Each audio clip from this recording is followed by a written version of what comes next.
Assalamualaikum warahmatullahi wabarakatuh.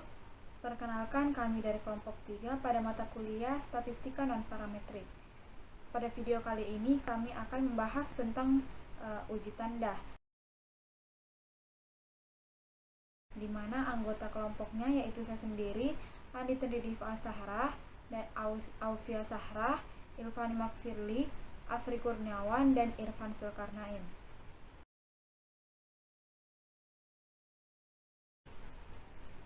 Pada materi uji tanda, kami akan menjelaskan tentang pengenalan uji tanda, langkah-langkah, uji tanda 1 sampel, uji tanda 2 sampel, dan contoh kasusnya.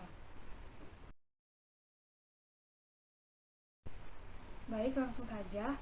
Uji tanda merupakan uji statistik non-parametrik untuk 2 sampel berhubungan dan digunakan untuk menguji signifikansi 2 perlakuan. Uji ini memerlukan kondisi bahwa pasangan subjek yang bersesuaian memiliki 2 nilai atau skor.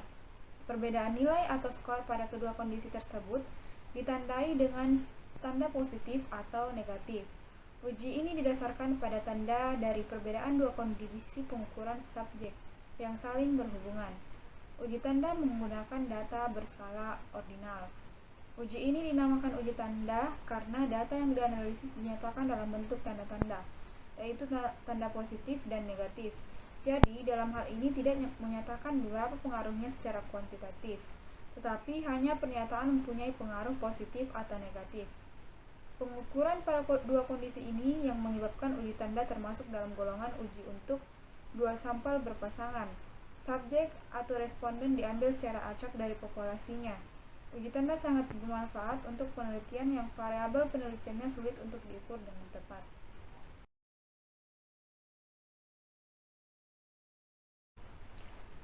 Adapun syarat-syarat dilakukannya uji tanda, yang pertama yaitu pasangan hasil pengamatan yang sedang dibandingkan bersifat independen. Kemudian pasangan yang berlainan terjadi karena kondisi yang berbeda. Kemudian terakhir, yang ketiga, masing-masing pengamatan dalam tiap pasang terjadi pengaruh kondisi yang serupa. Uji tanda dibagi menjadi 2 kelompok, yaitu uji tanda 1 sampel dan uji tanda 2 sampel. Uji tanda 1 sampel merupakan alternatif uji T dengan 1 sampel dalam uji parametrik. Nah, sebelum melakukan perhitungan, kita perlu memahami terlebih dahulu logika pengujian dengan menggunakan uji tanda 1 sampel. Karena uji tanda yang digunakan untuk menguji perbedaan nilai tengah pada data, maka ada data yang berada di bawah median dan ada data yang berada di atas median. Untuk itu, kita menyatakan setiap nilai pengamatan yang lebih besar dari mu0 diganti dengan atau diberi tanda positif, dan setiap nilai pengamatan yang kurang dari mu0 atau median diberi tanda negatif. Sedangkan setiap nilai yang sama dengan mu0 diganti dengan 0 dan dihapus dari data. Dalam menentukan nilai peluang kejadian tanda positif dan tanda negatif menggunakan tabel binomial. Fungsi binomialnya yaitu n sama dengan banyaknya pengamatan setiap tanda 0 dihapus dari data, dan k untuk banyaknya pengamatan bertanda positif. Sementara probabilitas terjadinya tanda positif dan tanda negatif adalah sama, yaitu sebesar 0,5. Selanjutnya, prosedur pengujian uji tanda 1 sampel. Yang pertama yaitu menentukan hipotesis. Ada H0 dan H1. H0 adalah standar yang berlaku, yaitu mu sama dengan mu0, di mana peluangnya sama dengan 0,5. H1 adalah apa yang diinginkan peneliti, yaitu bahwa mu lebih besar dari mu0 dengan peluang lebih besar dari 0,5 atau mu lebih kecil dari mu0 dengan peluang lebih kecil dari 0,5. Dituliskan dalam suatu persamaan, mu tidak sama dengan mu0 dengan peluang 0,5. Selanjutnya, menentukan statistik uji. Berdasarkan logika pengujian yang disampaikan sebelumnya, terdapat 2 keadaan di mana n kurang dari atau sama dengan 20 dan n lebih besar atau sama dengan 20. Untuk n lebih kecil dari 20, X berdistribusi binomial dengan parameter K, N, dan P, di mana K adalah banyaknya tanda positif dan N adalah banyaknya data, dan P adalah peluang. Dengan formula Px lebih besar dari K sama dengan 1 dikurang Px lebih kecil daripada K dikurang 1. Kemudian untuk N lebih besar dari 20, X berdistribusi normal, mu alfa dengan mu sama dengan NP, dan alfa adalah taraf signifikansi. Berdistribusi normal standar 0,1 dengan formula Z hitung sama dengan K dikurang NP per akar NP dikurang 1.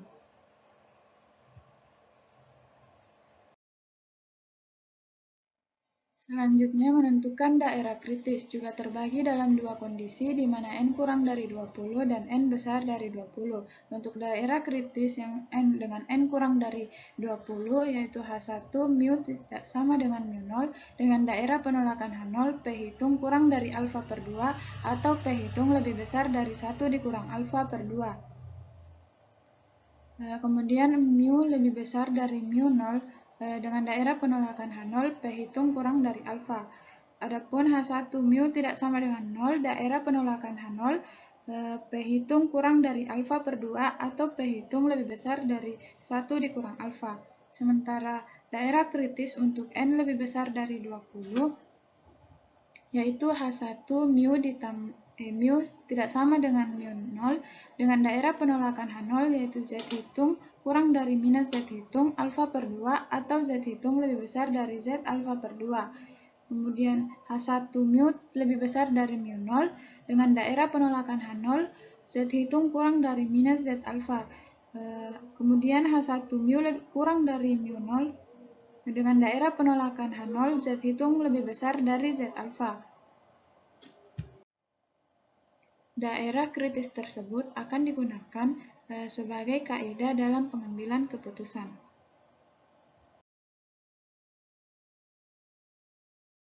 Nah, selanjutnya yaitu langkah-langkah uji tanda dua sampel. Apabila Anda telah menetapkan pasangan ukuran ordinal yang diambil dari subjek yang sama atau subjek yang dicocokkan, dan apabila Anda hanya tertarik pada apakah terdapat perbedaan nyata atau tidak, maka prosedur uji tanda harus digunakan. Prosedur uji tanda didasarkan pada tanda negatif atau positif dari perbedaan antara pasangan data ordinal. Pada hakikatnya, pengujian ini hanya memperhatikan arah perbedaan dan bukan besarnya perbedaan tersebut. Adapun langkah-langkah untuk uji tanda yaitu yang pertama merumuskan hipotesis. H0 sama dengan probabilitas terjadinya tanda positif dan probabilitas terjadinya tanda negatif adalah sama. H1 probabilitas terjadinya tanda positif dan probabilitas terjadinya tanda negatif adalah berbeda. Yang kedua yaitu menentukan tingkat signifikansi alfa. Pengujian dapat dilakukan satu arah ataupun dua arah. Yang ketiga yaitu menentukan kriteria pengujian atau kriteria penolakan penerimaan hipotesis. Yang pertama yaitu pengujian satu arah. H0 diterima apabila alfa kurang dari atau sama dengan probabilitas hasil sampel. H0 ditolak apabila alfa lebih besar dari probabilitas hasil sampel. Yang kedua yaitu pengujian dua arah. H0 diterima apabila alfa kurang dari atau sama dengan 2 kali probabilitas hasil sampel. H0 ditolak apabila alfa lebih besar dari 2 kali probabilitas hasil sampel. Yang keempat yaitu menghitung nilai uji statistik. Nilai uji statistik merupakan nilai dari probabilitas hasil sampel. Dapat dilihat pada tabel probabilitas binomial dengan N, R tertentu, dan P sama dengan 0,5, di mana R jumlah tanda yang terkecil. Selanjutnya yang terakhir yaitu membuat kesimpulan dari hasil yang kita dapat tadi. Dapat disimpulkan apakah H0 diterima atau ditolak.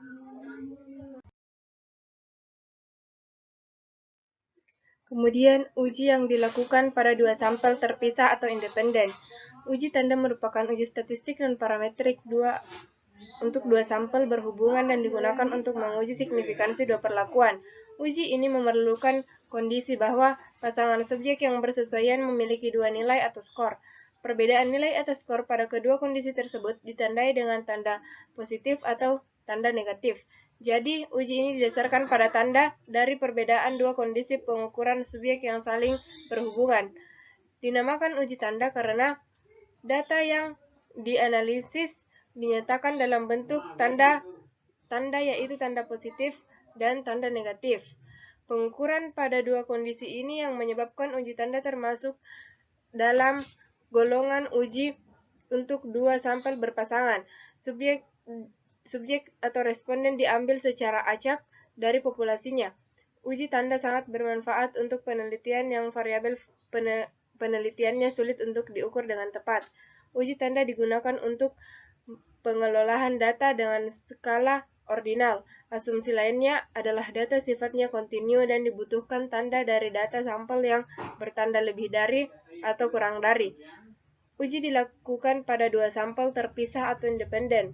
Yang pertama, tanda positif jika data pada sampel 1 lebih besar dari pasangannya pada sampel 2. Yang kedua, tanda negatif jika pada sampel 1 kurang dari pasangannya pada sampel 2. Yang ketiga, tanda 0 jika data pada sampel 1 sama dengan pasangannya pada sampel 2. Kemudian yang keempat, tanda 0 tidak digunakan atau dikeluarkan dalam perhitungan atau analisis. Dan yang terakhir, N sama dengan banyaknya tanda positif dan tanda negatif dalam sampel. Baik, untuk lebih memahami tentang materi uji tanda, di sini saya akan memberikan contoh kasus pertama tentang uji tanda. Misalnya, perusahaan garmen maju ingin mengukur peningkatan prestasi kerja karyawan di perusahaan setelah diberikan pelatihan. Untuk itu, diambil sampel sebanyak 10 karyawan dengan datanya sebagai berikut. Seperti yang teman-teman lihat pada tabel di samping, yaitu terdapat kolom karyawan yang dimana berisi jumlah karyawan yang dijadikan sebagai sampel. Kemudian ada kolom nilai yang dimana dibagi menjadi dua, ada nilai sebelum diberikannya pelatihan dan nilai sesudah diberikannya pelatihan. Dan kolom terakhir yaitu nilai sesudah diberikan pelatihan dikurang dengan nilai sebelum diberikannya pelatihan. Hipotesis ujinya, hipotesis 0 yaitu peluang sama dengan 0,5 atau tidak ada peningkatan prestasi kerja. Dan hipotesis alternatifnya atau H1-nya yaitu peluang tidak sama dengan 0,5 atau adanya peningkatan prestasi kerja. Untuk taraf nyatanya atau taraf signifikannya yaitu alfa sama dengan 5% sama dengan 0,05. Kemudian untuk kriteria pengujiannya, hipotesis 0 diterima apabila probabilitas hasil sampelnya lebih besar sama dengan 0,5 dan hipotesis 0 ditolak apabila hasil sampelnya kurang dari 0,05. Perhitungan nilai uji statistik. Jumlah sampel N sama dengan 10. Jenis tanda yang memiliki nilai terkecil adalah negatif sebanyak R sama dengan 4. Peluang yang diujikan sebesar P sama dengan 0,5. Sehingga probabilitas X sama dengan 12 kombinasi X dikali 1/2 pangkat X, yang dimana X adalah nilai frekuensi terkecil dari dua kategori, dikali 1/2 pangkat N kurang X, yang dimana N ini adalah jumlah sampel, sama dengan 12 kombinasi X dikali 1/2 pangkat X dikali 1/2 pangkat 10 kurang X sama dengan 12 kombinasi X dikali 1/2 pangkat 10. Jadi probabilitas hasil sampelnya sama dengan probabilitas 0 ditambah probabilitas 1 ditambah probabilitas 2 ditambah probabilitas 3 ditambah probabilitas 4. Kemudian kita masukkan nilai dari probabilitas tersebut sehingga didapatlah 0,3769. Kemudian uji pendekatan normal. Di sini kita menggunakan rumus Z sama dengan X dikurang NP per akar NP dikurang 1, di mana X sama dengan X ditambah 0,5 digunakan pada kondisi terkecil, misal 4, atau tanda min. Kemudian X sama dengan X dikurang 0,5 digunakan pada kondisi terbesar, misal 10, atau tanda positif. Sehingga Z sama dengan 4 ditambah 0,5 dikurang 10 dikali 0,5 per akar 10 dikali 0,5 dikurang 1 sama dengan min 0,3162. Karena nilai yang didapatkan yaitu min 0,3162 berada di antara min 1,96 dan 1,96, maka kita menerima hipotesis 0. Probabilitas Z kurang dari sama dengan min 0,3162 sama dengan 0,3162. Karena uji dua arah, maka menjadi 0,3162 dikali 2 sama dengan 0,756. Jadi kesimpulannya yaitu karena alfa sama dengan 0,05 kurang dari probabilitas hasil sampel sama dengan 0,3769, maka hipotesis 0 diterima. Jadi tidak ada peningkatan prestasi kerja setelah diberikannya pelatihan. Nah, untuk mengetahui lebih lanjut tentang materi uji tanda, di sini saya akan menjelaskan contoh kasus kedua. Sebuah sekolah ingin mengukur perbedaan kinerja guru sebelum dengan sesudah diterapkan program pemberian insentif tambahan. Penelitian dilakukan kepada 10 guru. Asumsinya bahwa akan ada kenaikan kinerja setelah program diterapkan. Data yang diperoleh dari hasil tes kinerja adalah sebagai berikut. Nah, dapat dilihat terdapat 10 pasangan untuk data program pemberian insentif tambahan. Nah, untuk langkah awal untuk pengerjaan contoh kasus ini, pertama kita memberikan tanda untuk kedua pasangan tersebut, di mana untuk memberikan tanda, kita perhatikan kedua pasangan tersebut jika mengalami kenaikan terhadap data pertama dengan data kedua, maka kita memberikan tanda positif. Nah, jika mengalami penurunan dari data pertama ke data kedua, yaitu kita memberikan nilai negatif. Sedangkan untuk data yang tidak mengalami penurunan atau peningkatan, kita memberikan tanda 0. Nah, dari tabel dapat diketahui bahwa terdapat 7 tanda positif dan 3 untuk tanda negatif. Nah, setelah itu kita memberikan hipotesis untuk data tersebut, di mana H0 tidak ada peningkatan mutu kerja setelah program pemberian insentif, dan HA atau H1 yaitu ada peningkatan mutu kerja setelah program pemberian insentif. Nah, kemudian taraf signifikannya yaitu ada 0,05. Kemudian kita memakai kriteria penguji yaitu penguji satu sisi atau satu arah. Nah, di mana H0 itu diterima jika 0,05 itu lebih kecil dari probabilitas hasil sampel, dan H0 ditolak jika 0,05 itu lebih besar dari probabilitas hasil sampel. Kemudian langkah selanjutnya yaitu menentukan nilai X, N, dan P. Untuk nilai X yaitu jumlah tanda paling sedikit, di mana kita lihat pada tabel tersebut terdapat 3 tanda paling sedikit, yaitu tanda minus. Jadi kita ambil X-nya yaitu sama dengan 3. Kemudian untuk N-nya yaitu jumlah sampel yang akan dianalisis, yaitu tanda positif dan tanda negatif. Jika terdapat data yang memiliki tanda 0, maka kita tidak ikut sertakan dalam nilai N tersebut. Nah, untuk nilai P-nya yaitu 0,5. Karena nilai N-nya sama dengan 10, maka akan digunakan prinsip-prinsip distribusi binomial, di mana untuk penentuan nilai probabilitas kumulatif atau PX, kita dapat melakukan 2 cara, yaitu dengan cara rumus binomial atau menggunakan tabel binomial. Nah, karena di sini saya akan menggunakan cara dengan tabel binomial. Nah, dapat dilihat karena nilai X-nya yaitu sama dengan 3 dan N-nya sama dengan 10, berdasarkan tabel binomial tersebut diperoleh nilai probabilitas kumulatifnya yaitu 0,1719.